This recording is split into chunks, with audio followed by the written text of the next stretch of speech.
नमस्कार, आज तक 24/7 न्यूज में आपका स्वागत है और मैं हूं आपके साथ निकिता श्रीवास्तव। आइए रुक करते हैं आज की तमाम बड़ी खबरों का।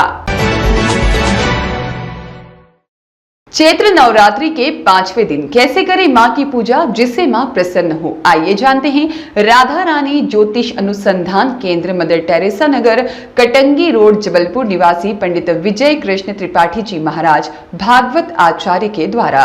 राधे राधे भक्तों, मैं विजय कृष्ण त्रिपाठी आज लेकर के आया हूँ जानकारी। नवरात्रि में हम व्रत कैसे करें। आज 5वां दिवस है।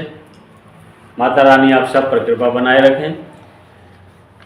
आज माँ स्कंद माता की आराधना जो है होती है 5वें दिवस में। माँ स्कंद माता आप पर सब पर कृपा करें।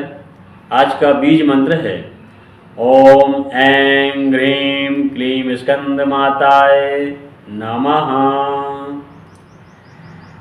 प्रातः काल उठ करके स्नान करें, माता रानी का पूजन करें, खेती में जल और दूध छिड़कें। अगर खेती बोई है तो दूध का भी छिड़काव आजकल किया जाता है। एक नींबू लेकर के माता रानी को नींबू चढ़ाएं। मखाने की माला का भी विधान है। नींबू चढ़ा करके और पीले पुष्पों को माता रानी को आज अर्पण करना है।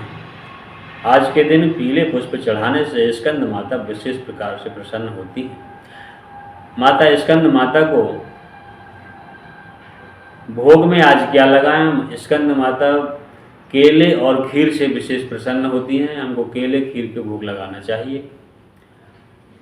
आज के दिन जो व्रत करते हैं उनके घर में किसी प्रकार के दुख क्लेश नहीं रहते। घर में एकता बनी रहती है, सुख समृद्धि आती है, घर में तनाव नहीं आता है।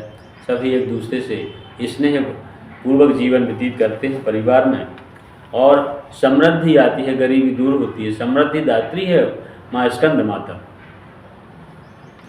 आज के दिन हम जो भी कृत्य करें माता रानी को समर्पण करते हुए करें, और हमारा जब भाव अच्छा होगा तो हमारे ऊपर माता रानी की कृपा विशेष रूप से प्राप्ति होगी। और अगर भाव नहीं है तो हमको कुछ भी मिलने वाला नहीं है। ये सारा मैटर भाव का होता है। एक सेठ जी अपने गुरुजी के पास गए, बोले गुरुजी भगवान कैसे मिलेंगे, आज माता रानी हमको कैसे मिलेंगी, मैं व्रत करना चाहता हूँ। गुरुजी ने कहा तुम मानसिक पूजा किया करो। उन्होंने मानसिक पूजा शुरू की और फिर डेली मंदिर जाना, हनुमान जी के मंदिर में जाना और वहाँ पर एक सिक्का जाकर के हनुमान जी के सिर पर जाकर के फेंकना। बगल में दुर्गा मंदिर था, एक सिक्का दुर्गा मंदिर में चढ़ाना और घर आ जाना। जैसे ही 9 बजे का टाइम हो, दुर्गा मैया घबराने जाएं। दुर्गा मैया ने सोचा कि 9 का टाइम हो गया, सेठ जी आएंगे और मेरे माथे पे सिक्का फेंकेंगे। दुर्गा जी प्रकट हो गई, सेठ जी तुम मंगा लो, तुम क्या चाहते हो। सेठ जी बोले महाराज माता रानी मेरे घर में सब कुछ है, आप कृपा करो एक छोटा सा नाती और हो जाए, सब बढ़िया आनंद है घर में। दुर्गा मैया ने कहा कि ठीक है, मेरे मंदिर में तुम कल एक फल चढ़ा देना, तुम्हारे घर में नाती हो जाएगा। सेठ जी मंडी में गए, जाकर के फल ढूंढते ढूंढते बाहर उनको सस्ते फल मिले। 10 रुपये के 1 किलो लेके आए। वो छांटते छांटते और एक फल जो उनको लगा वो जाकर के दुर्गा जी को चढ़ा दिया। दुर्गा जी ने कहा जाओ तुम्हारे घर में नाती हो जाएगा। 9 महीने बाद 10वें महीना सेठ जी फिर से गए और एक सिक्का जाकर के दुर्गा मैया को चढ़ाया। बोले मैया की जय हो। मैया ने बोला बेटे फिर आ गए तुम, क्या नाती नहीं हुआ। बोले मैया नाती तो हुआ है, फिर क्या प्रॉब्लम है। बोले माँ जो नाती हुआ है उसका सिर एक तरफ जो है पिलपिला है। दुर्गा मैया ने कहा बेटी तुम्हारा तो पूरा फल पिलपिला था, मैंने तुमसे शिकायत तो नहीं की, और तुम्हारे नाती का अगर एक तरफ सिर पिलपिला निकल आया तो तुम शिकायत लेके आ गए। जाकी रही भावना जैसी और प्रभु मूरत देखी तहाँ तैसी। जिस भाव से हम माता रानी को भजते हैं उसी भाव का रिटर्न हमको प्राप्त होता है।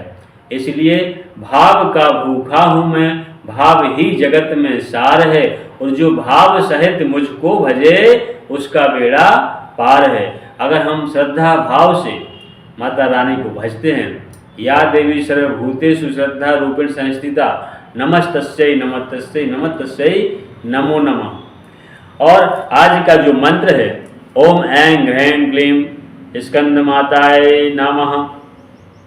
या देवी सर्वभूतेषु स्कंदमाताय रूपेण संस्थितः, नमस्तस्यै नमस्तस्यै नमस्तस्यै नमो नमः।